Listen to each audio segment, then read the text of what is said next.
Thank you. Thank you all for coming.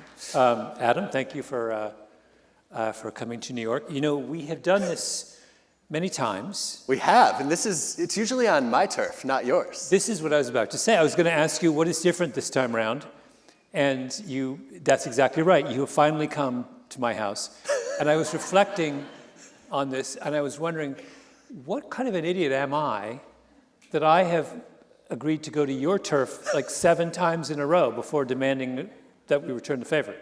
This is like in basketball, this is like someone ceding, home territory and saying, oh, let's just do it at your arena.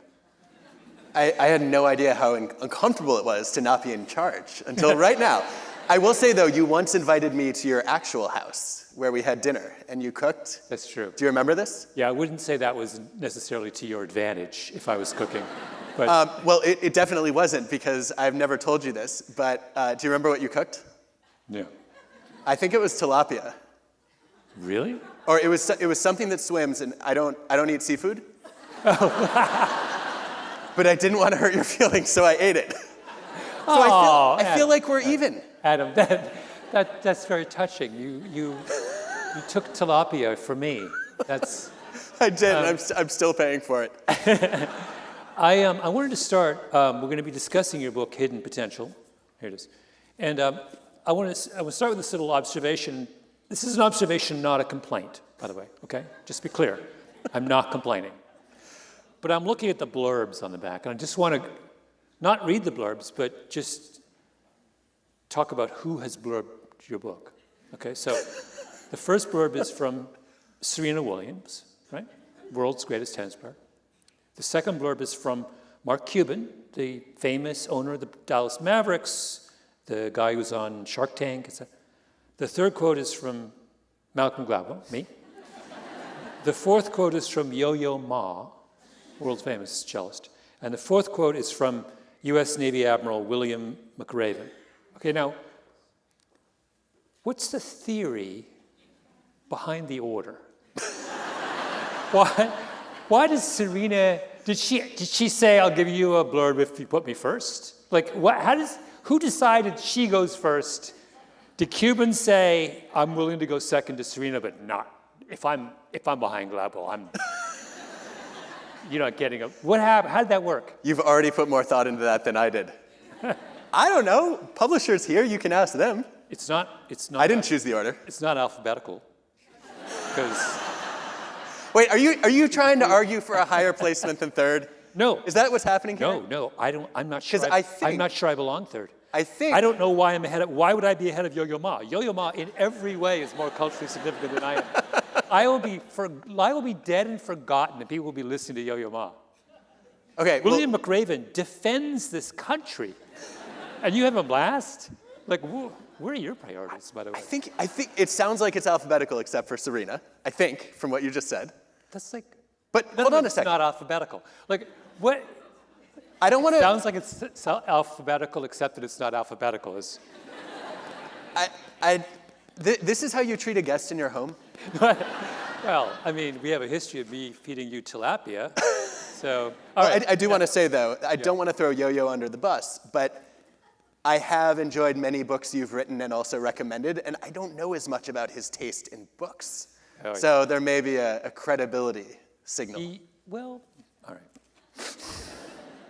All right, let's talk about your book, which I like a lot, by the way. Otherwise, I would not have blurbed it. And I have a bunch of questions. My first one is I want you to put this book in the context of your previous books. Is this a test? No, it's not. It's an honest question. So we have give and take, originals, option B, think again, hidden potential, okay? So as my favorite, one of my favorite public intellectuals is Tyler Cowen. I'm obsessed with Tyler Cowen. As Tyler would say, model this for me. Is there a thought process behind the progression of your books? Are you publicly working out a kind of an idea, or is this just happenstance that you happen to write the books that you do? It might be a little bit of both. I don't know that I've thought hard enough about it, but I think that looking back, each book is about a different facet of character. So Give and Take is about generosity. Originals is about, in many ways, curiosity and how that fuels creativity. Option B is about resilience. Think Again is about, I think more than anything else, humility and open-mindedness. Yeah. And here we have a book that's actually about a whole bunch of character skills. So I guess I'm trying to capture all the things that matter about character that I missed in the previous books. Yeah. Wait, but this is interesting from a kind of intellectual level because you're an organizational psychologist. Guilty as charged. But you're interested in character, which is that's sort of an interesting twist, isn't it? You would think an organizational psychologist would be someone who would be interested in structures and procedures and those kinds of things. But all of your books, this is why I wanted to bring this up, are very much focused on something much kind of softer and more personal. I would not have said softer. I would have said deeper. Yeah, okay, I'll take that, yeah. But yes. By softer, I meant less tangible. I mean, less, when I think of an organizational psychologist, I think of diagrams, with boxes and lines between the boxes. But that's not what these books are about at all. No, I'm a psychologist first, and I happen to do a lot of my work on people at work. But what I care about is people and the quality of their lives and how much they get to grow. And so if you happen to do that in an organization, great, but I could care less about the org chart. I have very little interest in making companies more profitable, but I care deeply about helping people reach their potential. Yeah. Just as a side point, observation, and I'm not, again, this is very seriously, you do a lot of work with companies, and you're clear about the idea that your interest is not in making them more profitable. Always. Yeah. Yeah, I have never walked in suggesting that I can help them profit in any way, shape, or form. I do want to help them learn and understand people, and I want to make their people better, and if that indirectly helps the organization, great. Yeah, yeah. I want to make an additional observation about your books as a group, and that is that they're fundamentally about character, as you say, but you're also very interested in sort of interrogating our intuitive ideas about character, right? I'm always reminded, and you will know this, didn't Richard Nisbett and Lee Ross write a famous paper called was it called The Intuitive Psychologist? Was it Intuitive Psychologist or Intuitive Scientist? Something like that. Which was all about how our intuitions about psychology are wrong in the main. And that it seems to me a lot of what you're doing in your books, is this a fair summary of them, is you are continuing on that path of kind of interrogating our intuitive notions about psychology. Some would call that Gladwellian. No, I think you're deflecting now, Adam. You literally just deflected. I don't. No. Is anyone else watching this happen? His deflection is accusing me of deflection. It's meta-deflection. It's not. No, listen. I'm just a flat-out contrarian. There's a difference between someone who gently interrogates what we get wrong as intuitive psychologists and someone like me who just says provocatively and usually erroneously that everything we think is wrong. I'm a bomb thrower. You're not a bomb thrower. Yeah, I guess I think that's a parody or a caricature of your work. But no, I think I start with really wanting to understand what makes people tick. Yeah. And how we can improve the quality of our lives. And then within that, I want to focus on what's surprising and unexpected. Yeah. So yes, I think you're right. Yeah. Which causes me pain to admit. Like with Think Again, for example, the idea of valorizing humility as the kind of cornerstone, as the cornerstone of intellectual growth is really interesting. And not one, I imagine if you gathered a group of people, of students, and asked them, what did they think, what character trait did they think was the key to intellectual growth? Humility would not be in the top 3. No, and that's why I wanted to write about it. Yeah. I mean, I go to work when we used to go to a physical workplace. And still, when I go to teach, I walk into the classroom and I think, Donald Trump and Elon Musk both attended this fine institution. Yeah. What would I want the next Trump or Musk to learn? And strangely, humility is very, very high on that list. Yeah. Wonder how you could.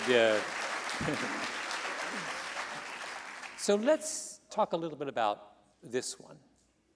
So tell me about the thought process that led you to think, okay, the next stage in this journey through character, I want it to be about hidden potential. How did you get there?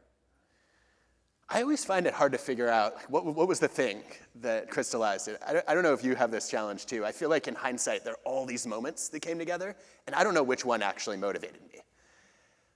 I think one of the things that happened, though, that really mattered for me was I think the short version of the story is I was talking with a group of students, and one of them asked me how I decided to become a writer. And I said, well, I went down this path because I was once told that I couldn't write. Who told you that? The Harvard Writing Office, my first week of college, when they recommended me for remedial writing. Yeah. Which I was then told was for jocks and people who spoke English as a 6th or 7th language. But Adam, and we're going to get to this. Can I remind you? You were a jock. I mean, diving is not a real sport. What? Come on. You're diving, by the way, Adam's high school diving coach is in the audience.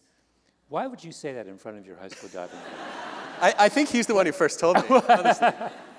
What kind of person would say that in front of them? Okay, so wait, keep going. This is interesting. Yeah, so I failed the required writing test as a brand new freshman. It was the first piece of feedback I got from Harvard.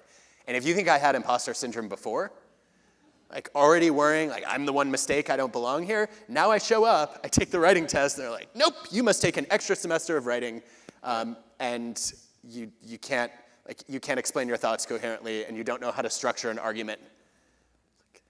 And I was like, I think I don't belong here. Wait, have you gone back and read your writing from that part of your life? I don't have much of it, which is probably a good thing. What I'm saying is, was their assessment accurate? I think that I was not very interested in structure. And ideas connected dots in my head very clearly, and I didn't always take the time to explain that to the reader. Can you see glimpses, though, can you see potential in it? A little bit, but not much, to be honest. And I think that's the point, right? That's why I wanted to write this book, is we make so many judgments of other people's potential. Yeah. And so often they're driven by starting ability. Do you have the raw talent? Are you a prodigy? Do you look extremely capable? And if the answer is no, you think you should give up. Yeah. Because you don't have what it takes. And I think that's a huge mistake. I think it counts out a ton of late bloomers. I think it overlooks many, many slow learners. And I think it also prevents us from stretching beyond our strengths and actually achieving more than we believe we're capable of. But if you read my writing as a college freshman. Do you have any handy right now? Not right now, but I have a lot of. I think we would all enjoy hearing it. No, you know what was unusual about it? I was, at the time, completely obsessed with William F. Buckley, as one would be living in Canada in the 70s. And Wait, as a novelist or as a political theorist? As a journalist, I had collected, me and my friend Terry, all of his books.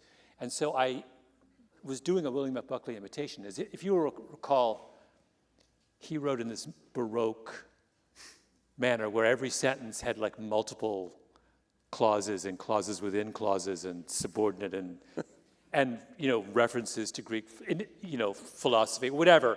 On and on and on and on, French turns of phrase, like just the most pretentious, complex, and that's what I was trying to do when I was 18. If you read it, you would have thought,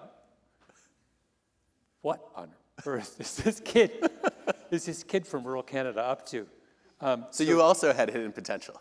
To your point, yeah, I don't think it was obvious what was going on if you read 18-year-old Malcolm. But this is interesting, because I associate you You're 18. Can you give us a little more insight into your 18-year-old self? You said you had imposter syndrome. Why?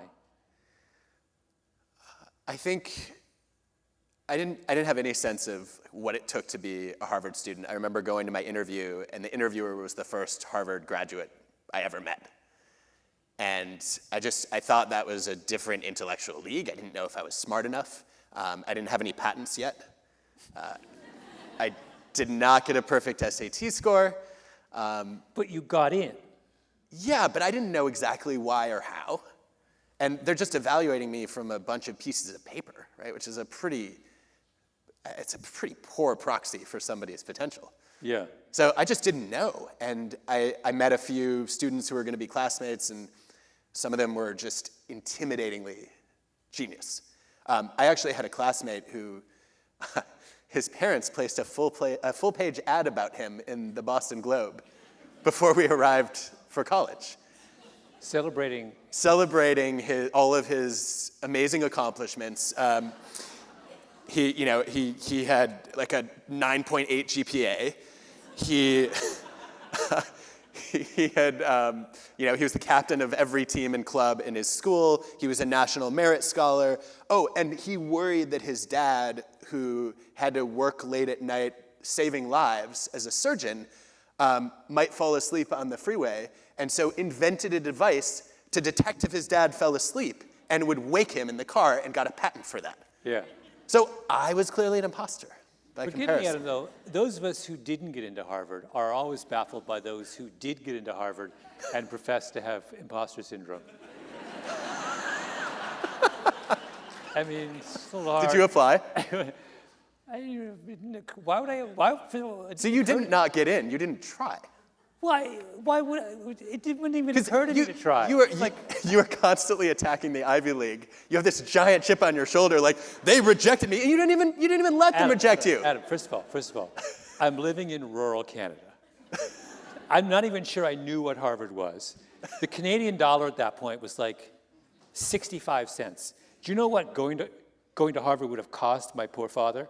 I mean, it's unthinkable. And that's assuming I could have gotten in. How was I getting in?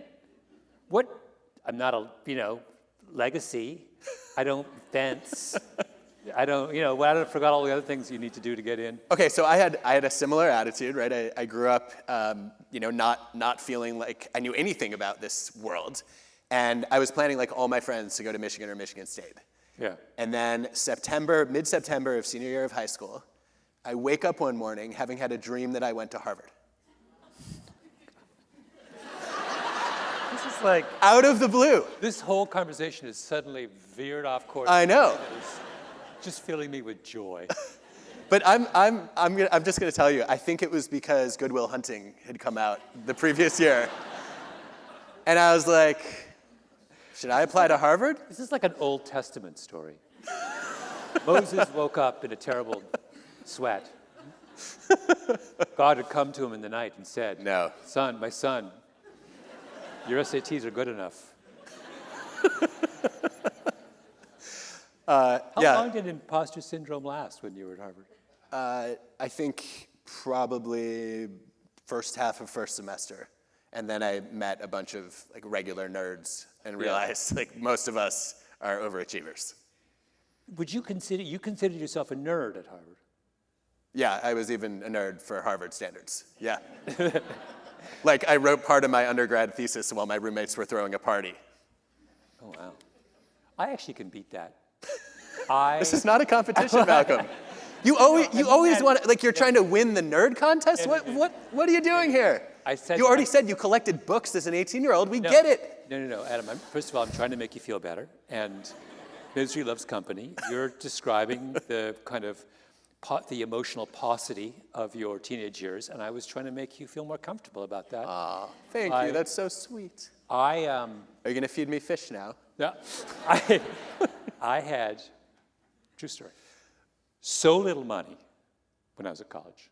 By the way, this is Canada, where nothing costs anything, but even then I had no money, that I was forced to finish all of my school. We had year-long classes. I was forced to finish all my schoolwork before Christmas so I could spend the entire second half of the year working on other people's essays to make enough money so I could survive. Wow. Yeah. I feel like it paid off, though. Thank you. I feel like we've evened the playing field here.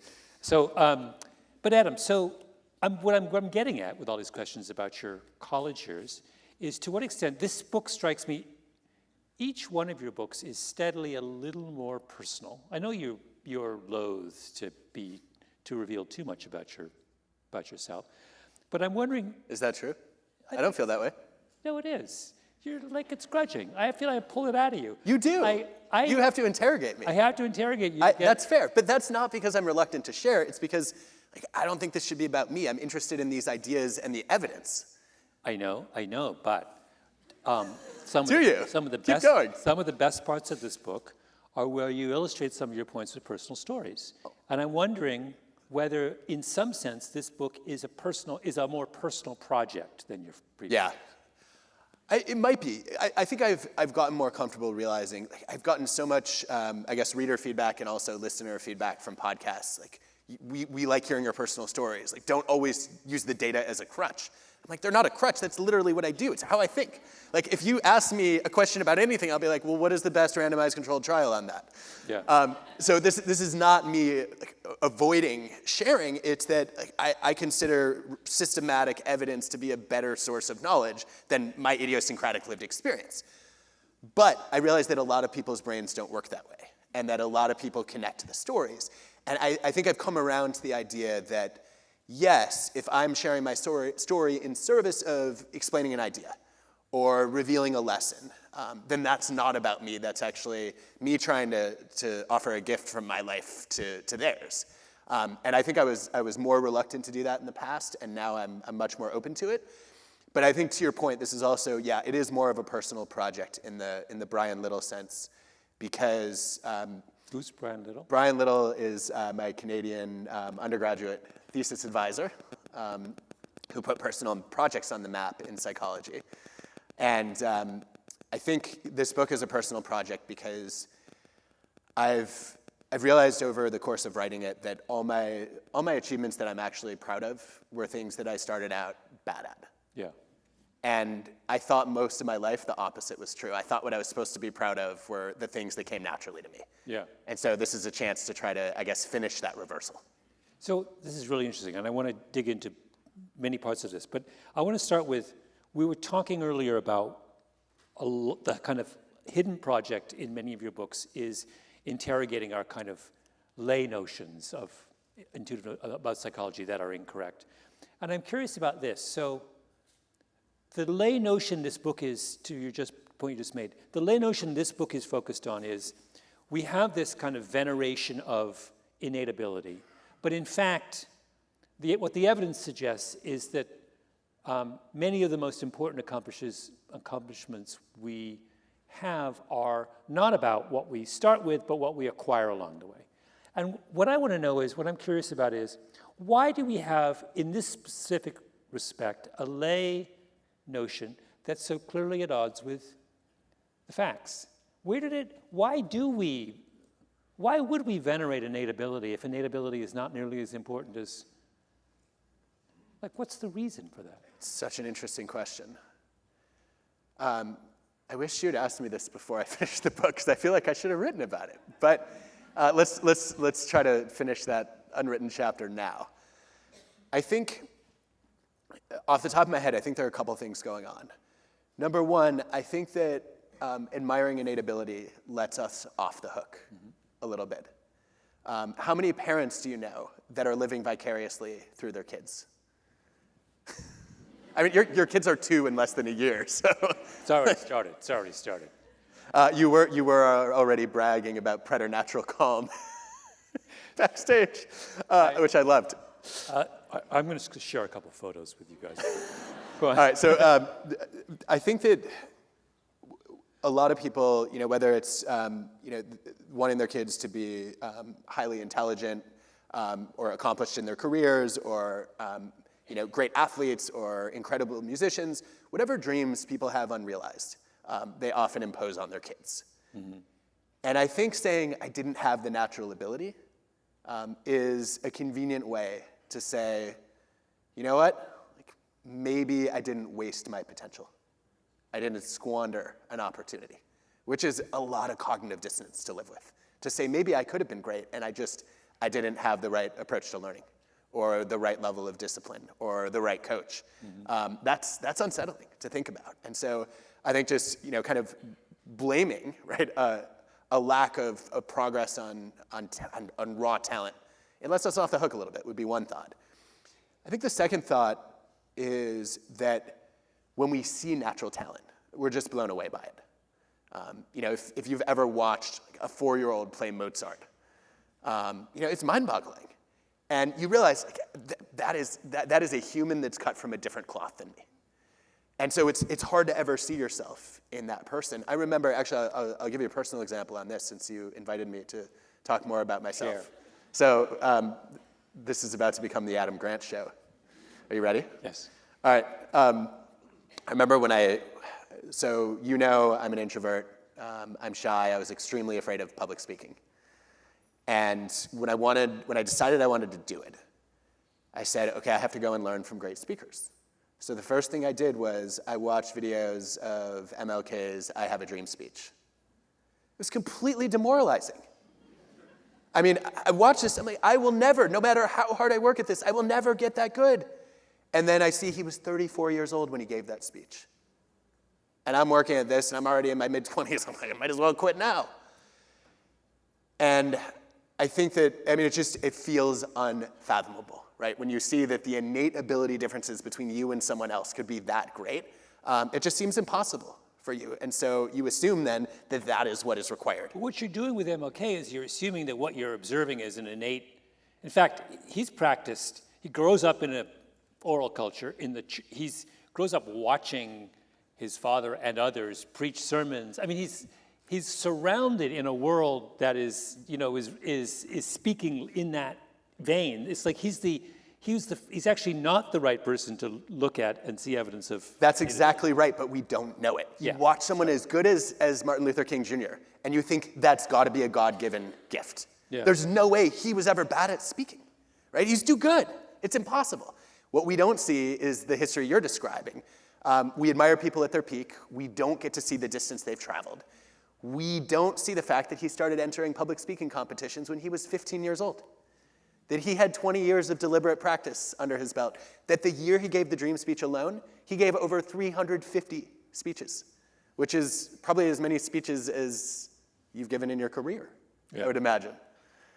So I think we have unfortunate access to greatness.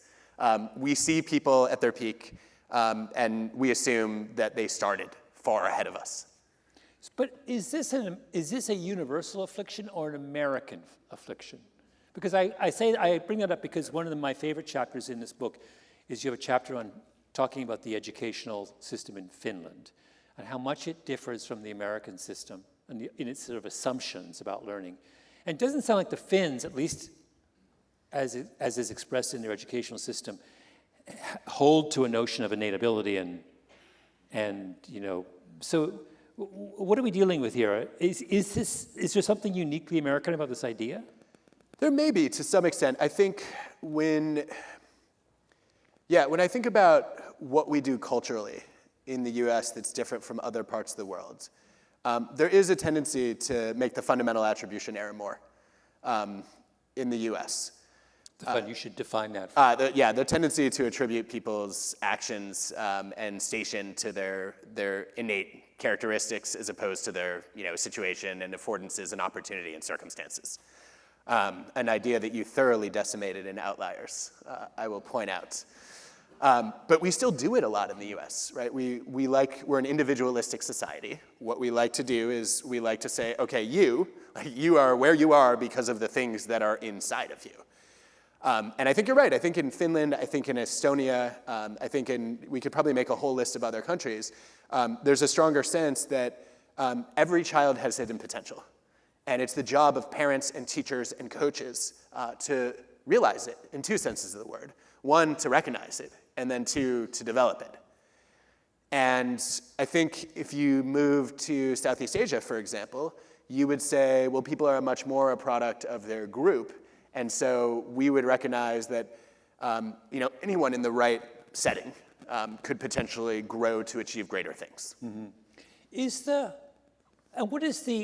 Let's zero in on this a little bit. What is the particular sin that's attached to this belief, this too strong a belief in innate talent? Is it that we're in too much of a hurry to identify a high achiever, or is it that we simply underestimate the effect that lifetime learning or habits of practice have on someone's ability?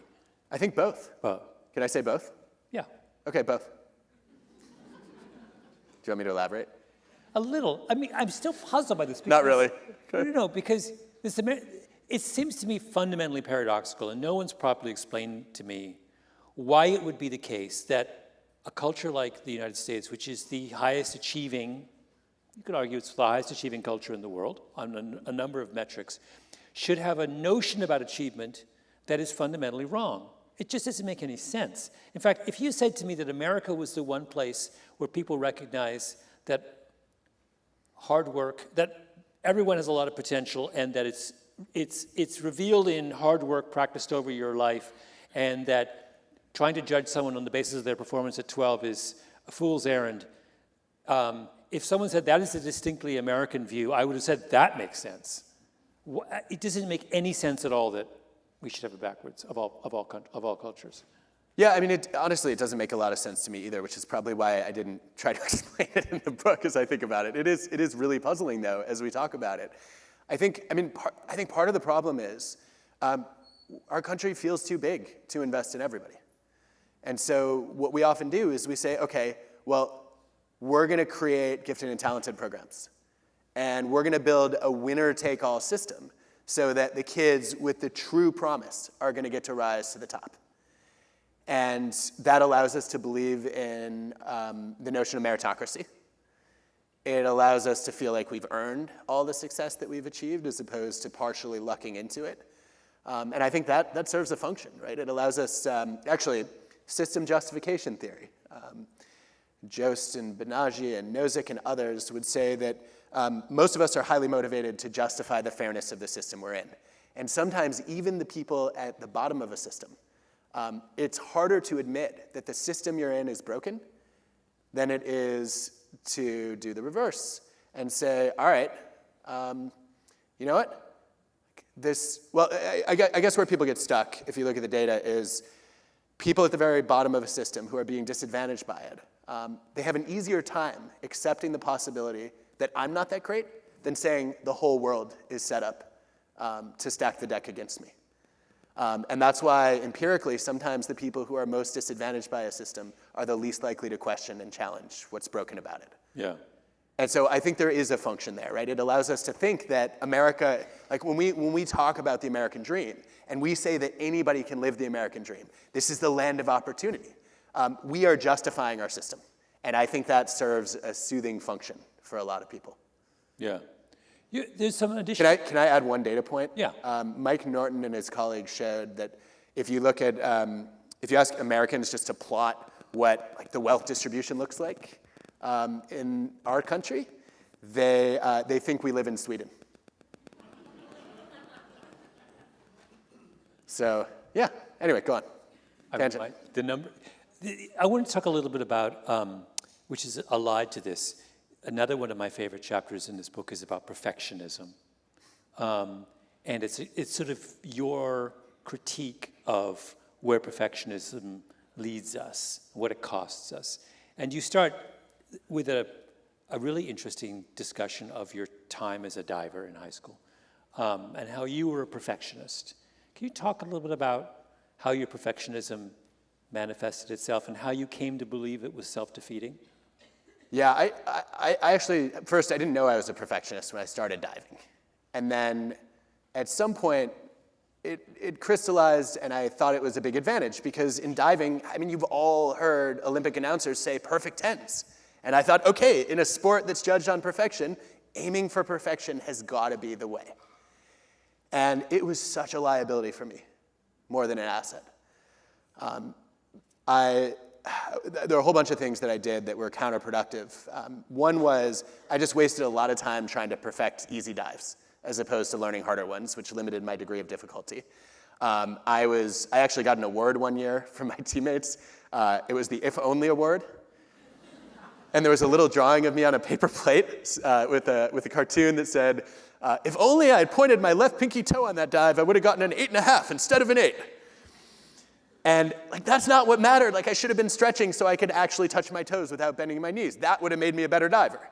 I think not only did I focus on the wrong things, I ruminated a lot, I beat myself up a lot, and I was constantly shaming my past mistakes as opposed to trying to sort of educate my future self from those lessons, and that was not helpful.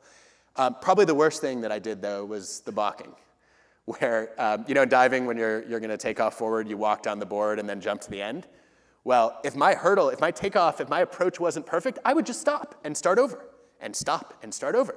And then there's a 2 balk rule, and then I have to get off the board, and then I'm not doing dives all practice, because, like, what's the point of, yeah. If you balk, in other words, if you stop and start again more than twice, you have to dismount from the... Well, that was the rule that my coach, Eric Best, had to institute, because otherwise I would just balk all practice. What's going on inside your head? Are you enjoying being a diver? Yeah, I loved it, but I was really frustrated, feeling like I couldn't get it right. Were you externally successful at diving? Not at first. I was the worst diver on our team. Yeah. By far. Always, or just in the... For my freshman year, I finished a long way behind both of my teammates, both of whom were state finalists in their first 2 years, and I didn't even qualify for the state meet my first year. So I was bad. I was really bad. And then, when did you start reflecting on the experience and kind of... I think the reason I ask this question is, forgive me, Adam, if I could play Dr. Freud for a moment, and if you'd like to recline. I feel there's a lot more of, your books are a lot more of a personal project than you let on. And this one in particular, I was reading this one, and you have these little moments where you start talking about diving, and I think, if I was a psychoanalyst, I would say, Adam, this book is really about you trying to make sense of the mistakes that little Adam made and the experiences that little Adam had. Is that not fair?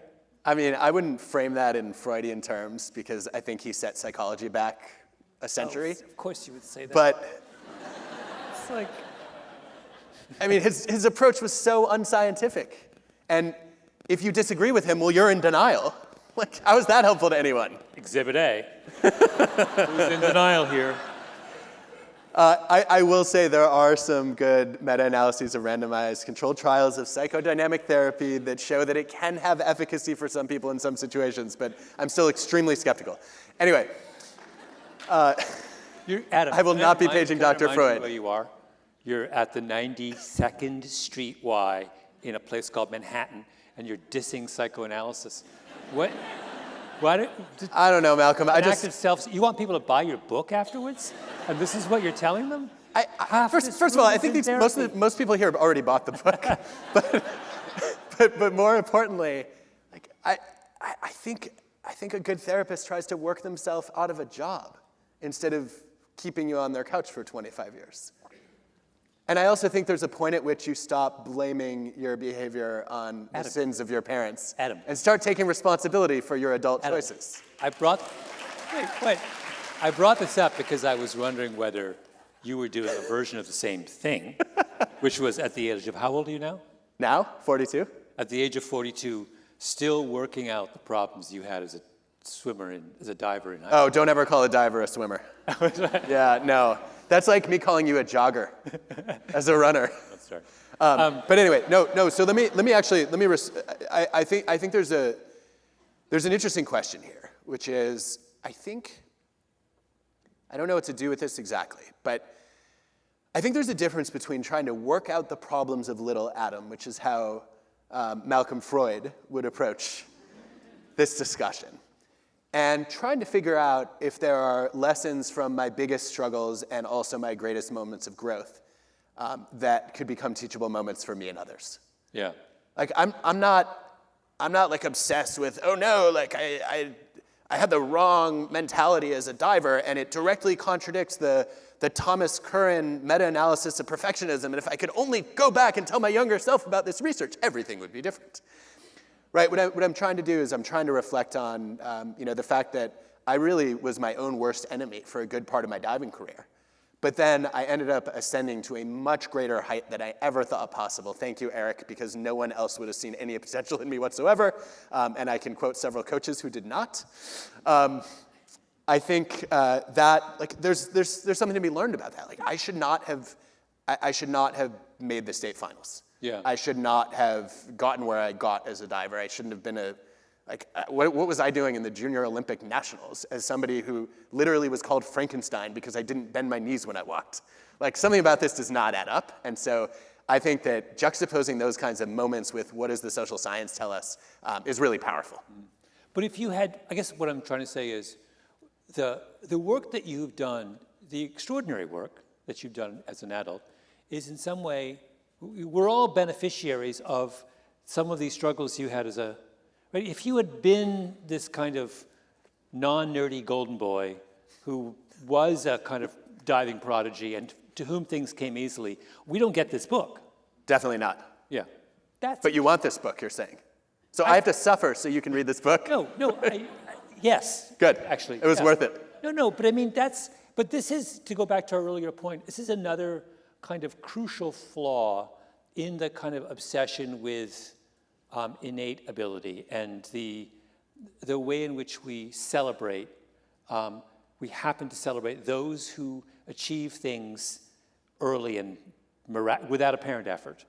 And that is that we're not thinking about the downstream consequences, right? We're not thinking that a lot of what looks like struggle at an early age is simply kind of raw material and preparation for some kind of future better thing, right?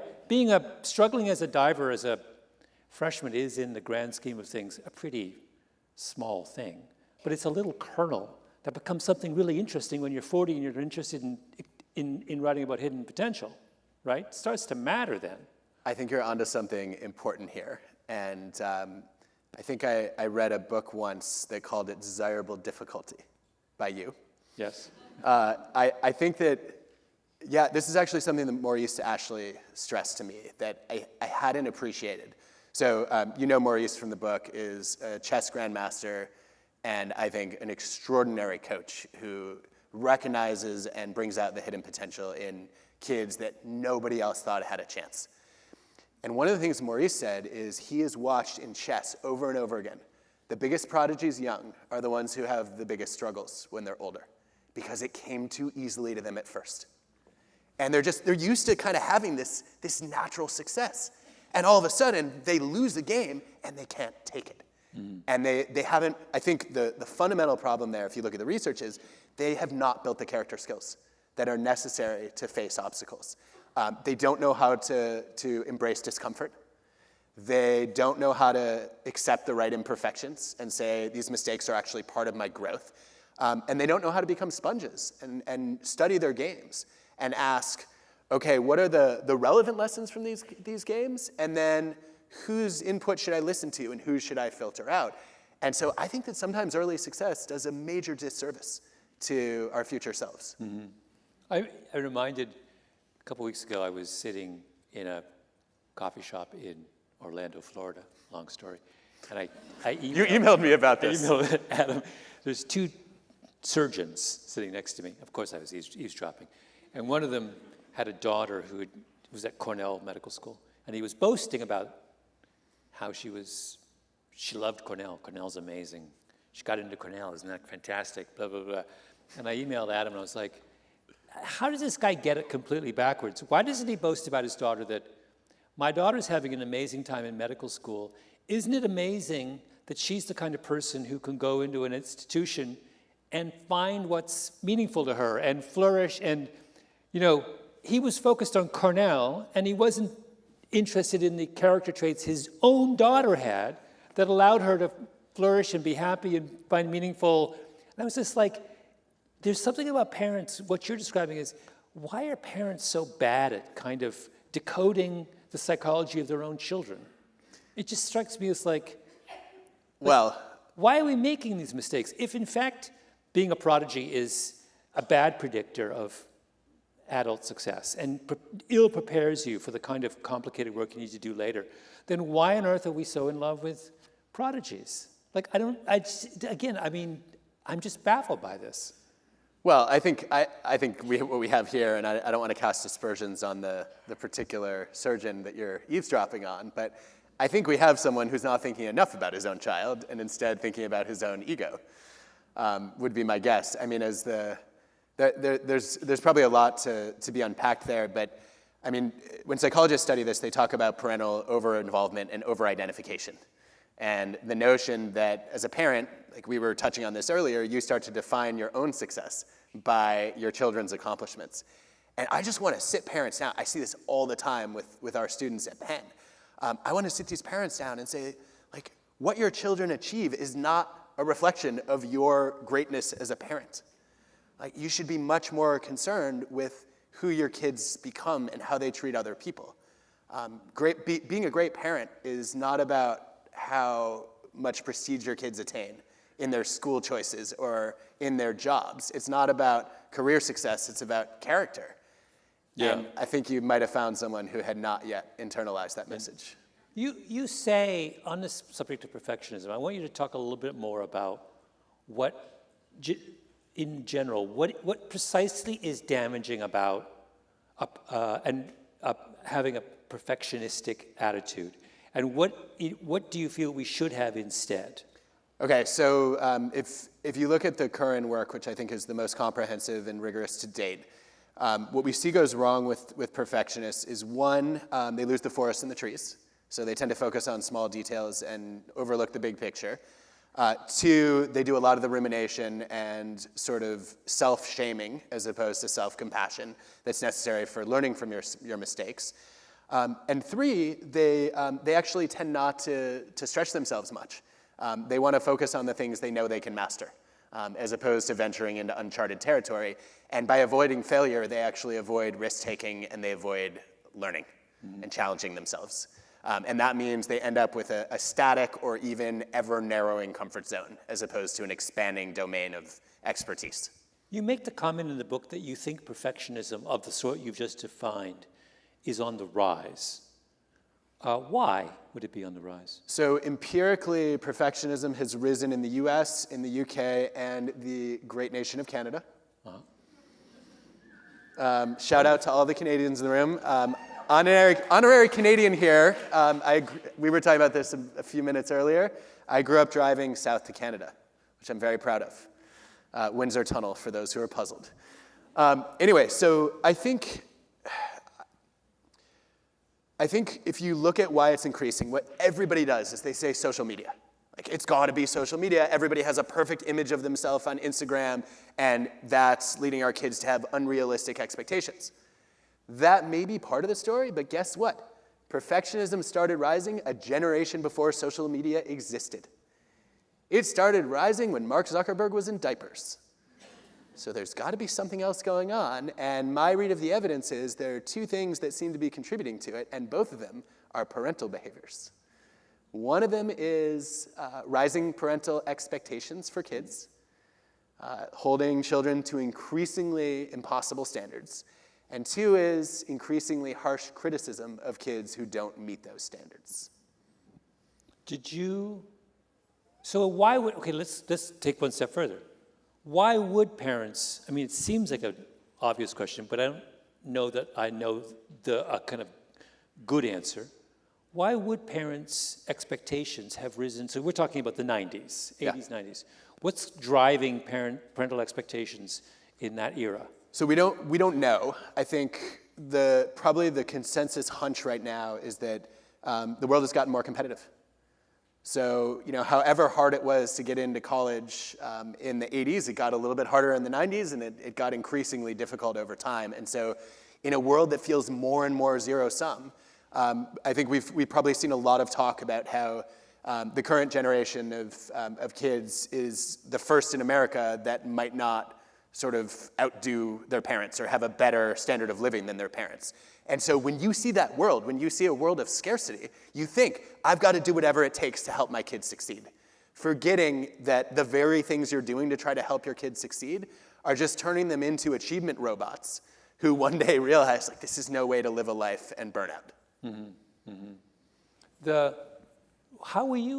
How did your parents, would you think your parents were guilty of that particular? Not at all. They weren't? No. Why not? Well, and I take it back. I think my mom used to tell me, I remember her saying growing up, she would say, all right, Adam, no matter what grade you get, as long as you do your best, I'll be proud of you. And then she would add, but if you didn't get an A, I'll know you didn't do your best. She said it with a smile. I think she was half kidding, but I took it seriously. Yeah, yeah. So yeah, I guess there was a little, I didn't get the harsh criticism though, but I definitely felt like expectations were high. Yeah. Did you enjoy your, like one of the costs of, you write about in the book of the perfectionist attitude is there's an absence of joy in learning. And I'm curious about, can you compare your experience, for example, to the appearance of your kids? Do you see your kids in a markedly different universe than you grew up in? No, it feels, I don't feel like I missed the joy of learning. Yeah. I think when I started losing the joy was when I got obsessed with diving. And I was hard on myself for not improving as fast as I wanted to. I think, you know, for most of my childhood, like, I thought it was fun to take on new challenges and sort of test myself. And I feel like our kids have the same attitude. Yeah. One last set of questions. What are we doing? We also have questions we can get to in a moment. But the last chapter of your book, you talk a little bit about interviews and admissions and college admissions and things. And I had some big and some small questions about that. You have a very interesting part where you talk about what the evidence, social science evidence, tells us about the success and or failure of affirmative action programs. Can you summarize what social science tells us about that? Yeah, I went in to read the evidence to ask, like, what is the impact of these programs? A lot of people have strong ideological positions on them. I feel like my job as a social scientist is to look at the most careful research that's been done and try to paint the picture of what do we know. And I think what the evidence suggests is that affirmative action programs are a double-edged sword, even for the very people they're trying to help. So on the one hand, they do manage to open doors for people who have historically been denied opportunity by virtue of group membership. On the other hand, if you enter a university or a workplace that is known to have affirmative action, you perform worse if you are a beneficiary of that program than if the program didn't exist. So we see this with women, we see it with racial minorities. What happens is, and I don't think this will shock anyone, people start to doubt whether they really deserve that spot. Am I qualified? Do I belong here? It's a massive version of imposter syndrome and not the healthy kind. And then other people will question it too. And they're like, well, I don't think you really got in on your own merit. And that self-doubt and constantly being doubted by others, that takes a toll. It's exhausting to deal with. It's distracting to constantly question your capabilities day in, day out. And so, you know, I came away from this evidence thinking, I don't know where I stand. I think that we're sort of damned if we do, and we're damned if we don't. Mm-hmm. But I do think there's an alternative approach that might be helpful to think about. Two questions about that. One is, why doesn't that same logic hold for the white beneficiaries of affirmative action? If I'm a legacy kid, gets into Harvard because daddy went to Harvard, why aren't I walking around with a big burden of imposter syndrome? I'm only here because daddy gave $17 million to, does it not work? Are white people exempt? Can we just pause to acknowledge the fact you just called legacy admission affirmative action for white people? That's what it is. I don't disagree with you. Exactly what it is. I think that's an accurate characterization. I think that not only should legacy admission be banned, I think that it used to be used by a lot of Ivy League schools as a tiebreaker. And I think it should be a reverse tiebreaker. If you're on equal footing with somebody whose parents didn't go to an elite institution, then you already had an advantage So the other person should get in. I think, first of all, a lot of people don't know who the legacies are, unless you have a very recognizable They name. should be required to tattoo a giant, like, H on their back. If you want legacy admission consideration, you have to tattoo your legacy scarlet letter. Wow. I can see that going very well. Okay, so a lot of people don't know. I think also there's not the same stigma. Historically, there hasn't been the same stigma associated with legacy admission. So affirmative action is seen as lowering standards. Yeah. And in most cases, it's not, right? It's just saying we're going to look at people who all meet the qualifications and requirements, and then we're going to make sure that those whose groups have been historically disadvantaged get a shot. But I think in the case of legacy, there hasn't been that stigma. It's been assumed, oh, you come from a genius family, you belong here. Yeah. So the problem is really not necessarily the problem is inherent in the notion of, in this case, treating a group of disadvantaged students differently. It's the narrative we tell around the policy that we don't have the same kind of, we have a disparaging narrative around racial affirmative action, but not a disparaging narrative around rich people affirmative action. Well put. Yeah. Rich people affirmative action. It's just You fine. coined Or if you're like a fencer, not to bring up fencing again, but the athlete. What do you have against fencing? No, the athlete, the special deals given to athletes who apply to these schools are as big as the deals given to anyone else, or greater, right? If you have some obscure, pointless academic achievement, that's like, they're like, come on in. You play polo? Oh my God, we need you on our campus. It's just nuts. Wait, can I just say here, though, I think, look, we had a Supreme Court ruling that happened as the book went to press. Yeah. And I think actually one of the ideas that I float in this book is maybe an option now that we ought to take seriously, which is maybe we should stop defining people by their group membership. Maybe instead of assuming that just because people came from a particular background, that they had the same degree of difficulty and the same adversity, we should actually get to know the individual students and find out the obstacles they faced, and then adjust our expectations of them according to how much poverty did they individually face, according to did they run into major challenges. And I think that seems like a much more fair way to give people who have been disadvantaged a real shot. Yeah. Wait, I mean, there's much to be said for that idea, and that's a longer conversation, but I have one last, we're running out of time, but I have one last thing I want to say. I'm asking you to give me some advice, because I'm working on a book right now, and I deal with this very question we're talking about in this book. Are we talking about the revision of The Tipping Point? Yes. Or a different book? The revision of The Tipping Point. Are we allowed to say that publicly, that you're rewriting Yes, The Tipping Point? I'm revising The Tipping Point. Malcolm Gladwell is rewriting The Tipping Point. And I was thinking of posing the following question. Given what you're saying, what advice would you give to a bright, ambitious African-American student who's interested in STEM, wants to be a doctor or engineer or scientist of some kind, who has two admissions offers, one from an Ivy League school and one from an HBCU.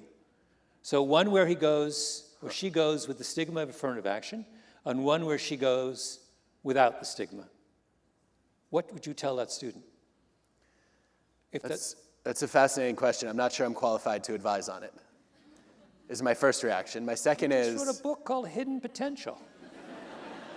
Yeah, but I'm trying to look at what works for most of the people most of the time, not necessarily assume that I know the path that's going to be most effective for a complete stranger. I'd want to see much better data about what are the life trajectories of students with similar profiles who both have the same set of opportunities and then end up for a variety of reasons in one or the other. I guess the first thing I would want to do, though, is I'd want to know, what are your goals? Like, are you trying to maximize your status or objective career success? Are you trying to lead a life you can be proud of? Are you pursuing happiness or meaning? I think there are lots of different outcomes, and I think the big mistake that I see, I've had a lot of students come by office hours with these kinds of dilemmas. over the years. Often they're grad school dilemmas or they're job dilemmas, but sometimes it's high schoolers trying to choose a college. And the main advice that I find myself giving them is to say, you don't want to just define your success by achieving your goals. You should think about success as living your values. Mm-hmm.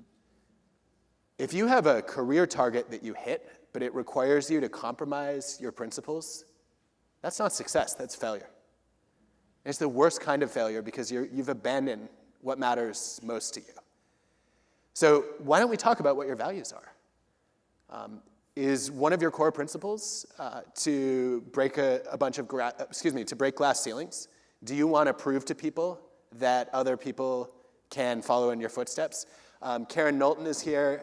Karen did some brilliant work on being a trailblazer. Is one of your core priorities in life to open a door and clear a path for other people? If so, you can ask, do I want to do this by starting out in an Ivy League school? Or do I want to go to an environment where I might be more supported and maybe it's easier to blaze a trail later? I don't know. I can't predict the future. Mm-hmm. That's the kind of conversation I'd want to have, and it wouldn't end with advice. It would end with me asking, what have you learned through this conversation about your values, and which path do you think is going to help you avoid straying from them? Mm-hmm. Adam, it's a beautiful answer to the question. You started by saying you didn't think you could answer the question, then you gave me a beautiful answer to the question. But that's because I didn't answer the question. No. But it goes to, and this is actually I think a lovely moment to kind of sum up. When I read this book,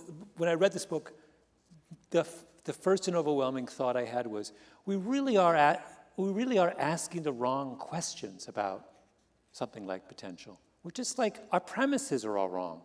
Right, that's what you're getting at here.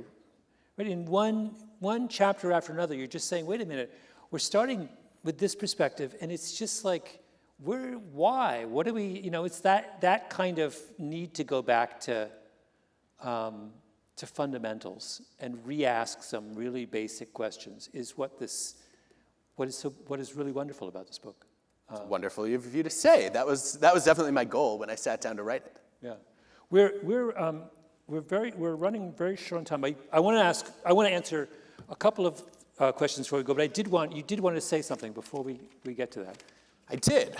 Before we segue to audience questions, I just wanted to say that last time we were here, the last time you invited me to this version of your house was 7 years ago, I think, in 2016. And Chris Kelly was here, and he lived a few blocks away for a long time. And I think Chris, I wish he could be here with us today. I think Chris did an amazing job modeling what this book is about. He worked in corporate law for a long time. I think it's fair to say that he hated it, from what I understand. And a lot of us just think we're stuck in that position, and we've missed out on our hidden potential. Chris discovered that he had a real passion for making people's work experiences better, in part because he felt his was not so great. And he really wanted to pay that forward, so what did he do? He went back to school, he rethought his career. He ended up pursuing HR and worked in HR for a while, and sadly passed away. But making that kind of change in your 30s, I think, is a great example of the fact that it's never too late to pursue the potential that you might have missed early on. And I think he also reminds us that you don't have to be an Olympian or a yo-yo ma, for that matter, to make those kinds of changes. And I wanted to pause to dedicate this event tonight to Chris's memory. Yeah.